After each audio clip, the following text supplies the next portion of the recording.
श्री स्वामी समर्थ. नमस्कार ताई आणि दादांनो, स्वामी छंद या आपल्या चॅनलमध्ये तुमचे मनपूर्वक स्वागत आहे. तर आजच्या व्हिडिओला सुरुवात करूया.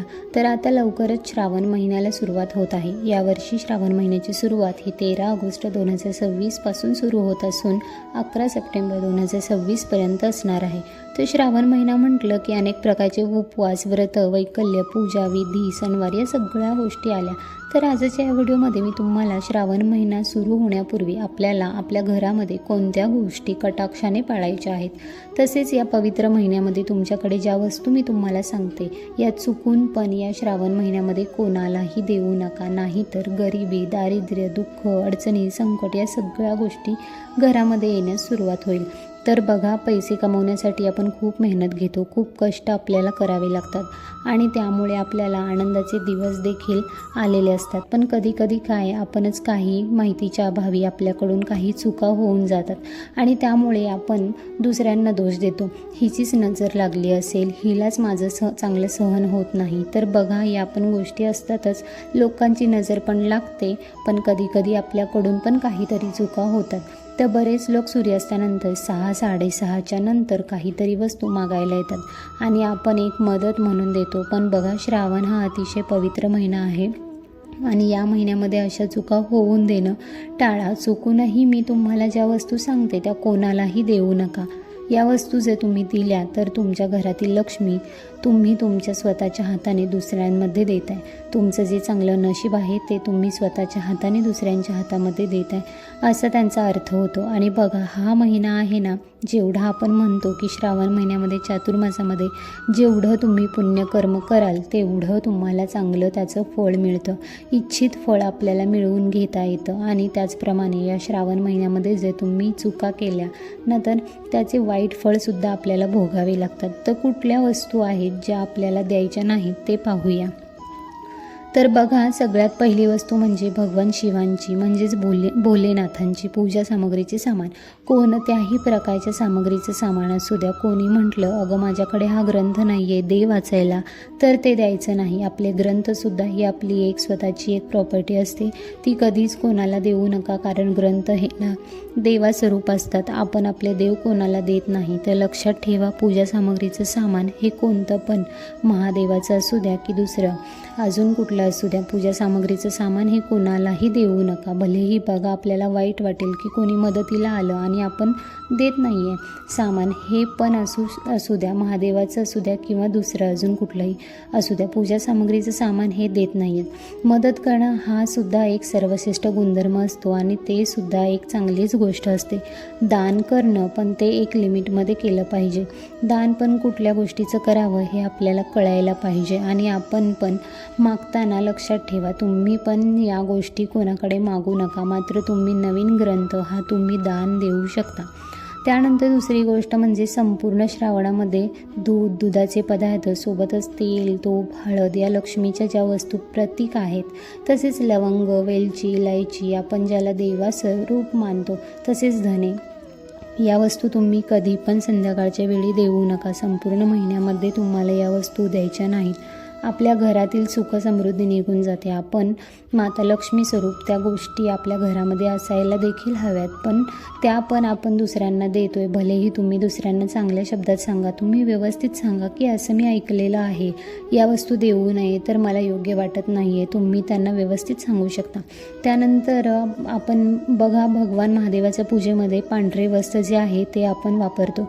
तर महादेवाच्या पूजेमध्ये पांढरे वस्त्र वापरलं जातं. तर आपले पांढरे वस्त्र आपल्याला कोणालाही द्यायचं नाही. यामुळे तुमच्या वैवाहिक जीवनामध्ये अडचणी येतात, मतभेद येतात. पांढरी वस्त्र तुम्ही दान करू शकता, पण बघा, कोणाला तरी आपली वस्तू थोड्या वेळासाठी देणं हे वेगळं आणि दान करणं हे वेगळं. तुम्ही पांढऱ्या वस्तू ज्या आहेत ना त्या तुम्ही दान जे आहे ते तुम्ही करू शकतात. म्हणजे तुम्ही विकत घेऊन दिलं किंवा तुम्हाला एखादी वस्तू तुमच्याकडे आहे, कपडे तुम्हाला वापरायचे नाही, तर ती धुवून स्वच्छ मग दुसऱ्यांना तुम्ही द्यायचे आहे. पण आपल्या वापरातील, रोजच्या वापरातील वस्तू थोड्या वेळासाठी कोणाला देणं हे चुकीचं आहे. असे पांढरे वस्त्र जे आहे तर ते कोणालाही द्यायचं नाही आहे. यानंतर श्रावणामध्ये तुम्ही काळे कपडे दान करू नका. तुमच्यासोबत अघटित घटना घडू शकतात. काळे वस्त्र हे महादेवांना म्हणजेच कुठल्याही देवांना ते चालत नाही आणि श्रावणामध्ये तर काळे कपडे चुकूनही दान करू नका आणि घालू देखील नका. याच्यानंतर चौथी गोष्ट म्हणजे मी आधी पण सांगितली की तुमचे घड्याळ जे आहे ते इमर्जन्सी शक्यतो कोणी मागत नाही, पण समजा एक्झामला जायचे किंवा सापडत नाही किंवा असं काय आहे का गं तुझं घड्याळ देते का मला आपल्या आयुष्यामध्ये. बघा वेळेला खूप महत्त्व आहे आणि आपल्यावर चांगली वेळ आलेली आहे आणि आपलं आयुष्य जे आहे ते घड्याळाच्या काट्यावर चालू असतं. त्यामुळे आपल्या घरातलं घड्याळ जे आहे ते कधी पण कोणाला देऊ नये. आणि बघा मी नेहमी सांगते बंद पडलेलं घड्याळ पण घरामध्ये ठेवणं वर्षानुवर्ष तसंच ठेवणं हे सुद्धा चुकीचं असतं. त्यामुळे या गोष्टी लक्षात ठेवा की आपलं घड्याळ इतरांना देऊ नये व बंद घड्याळ लगेच दुरुस्त करावे. छोट्या छोट्या गोष्टी आहेत पण हो या गोष्टीचा परिणाम आपल्या आयुष्यावर होत असतो. आपली प्रत्येक वस्तू आहे ना तिच्यामध्ये तिची स्वतःची सकारात्मक आणि नकारात्मक ऊर्जा असते आणि त्याचा कोठे ना कोठे परिणाम आपल्यावर होत असतो. भलेही त्या वस्तू निर्जीव असतात पण त्या आपल्या आयुष्यावर ह्या परिणाम करत असतात. यानंतर महत्त्वाचं म्हणजे बऱ्याचशा स्त्रिया पुरुष हे करतात ते म्हणजे कोणालाही पैसे उधार द्यायचं. तर कोणालाही पैसे उधार देऊ नका, तुम्ही कोणाकडून मागू देखील नका. यामुळे आता तुम्ही उधार मागाल पण तुमचं संपूर्ण आयुष्य उधारीमध्ये जाईल. म्हणून लक्षात ठेवा हा पवित्र महिना आहे, तुमच्याकडे जेवढं आहे त्याच्यामध्ये ॲडजस्ट करा पण कोणाकडे मागू नका आणि कोणाला उधार देखील देऊ नका. कारण या पवित्र महिन्यामध्ये आपल्याकडची लक्ष्मी आपण दुसऱ्याकडे देतोय हे अगदी चुकीचं आहे. म्हणून या पवित्र महिन्यामध्ये आपल्याला पवित्र गोष्टीच करायच्या आहेत, आपल्याकडून पण चुका होऊ द्यायच्या नाहीत आणि दुसऱ्यांना पण आपल्याला या गोष्टी होतील त्या आपल्या बाबतीत असं त्यांची आपल्याला काळजी देखील घ्यायची आहे.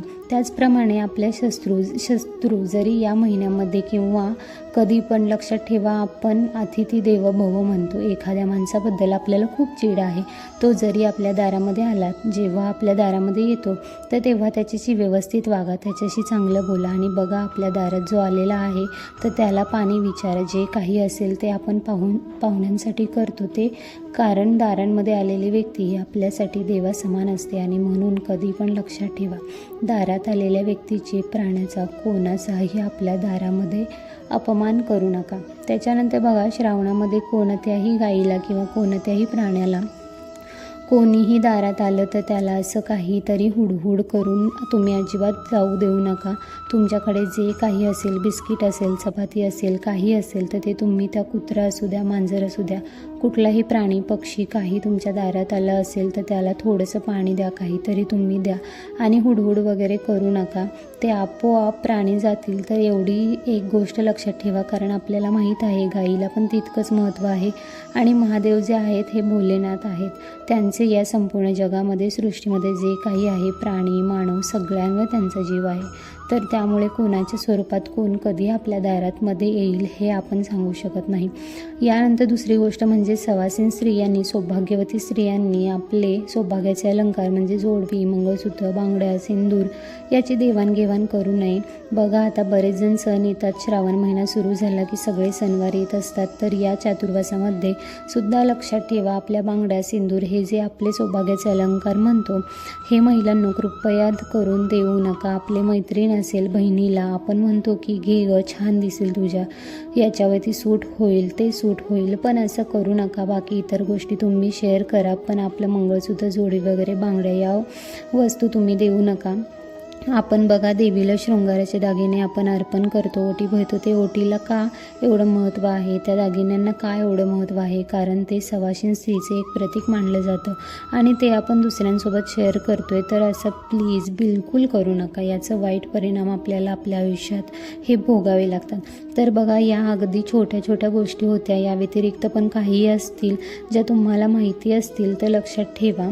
फक्त ज्या वस्तू लक्ष्मी स्वरूप असतात, देवाच्या देवासारखं आपण त्यांना मानतो, अशा गोष्टीची देवाणघेवाण आपल्याला या महिन्यामध्ये या चातुर्मासा श्रावणात आपल्याला अजिबात करायची नाही आहे. तर बघा ही एक अतिशय महत्त्वाची माहिती मला तुमच्यापर्यंत पोहोचवायची होती. माहिती तुम्हाला आवडली असेल तर व्हिडिओला नक्की लाईक करा, शेअर करा आणि आपल्या चॅनलवर तुम्ही नवीन असाल तर सबस्क्राईब करायला विसरू नका. व्हिडिओ शेवटपर्यंत पाहिल्याबद्दल अगदी मनापासून खूप खूप आभारी आहे. धन्यवाद. श्री स्वामी समर्थ.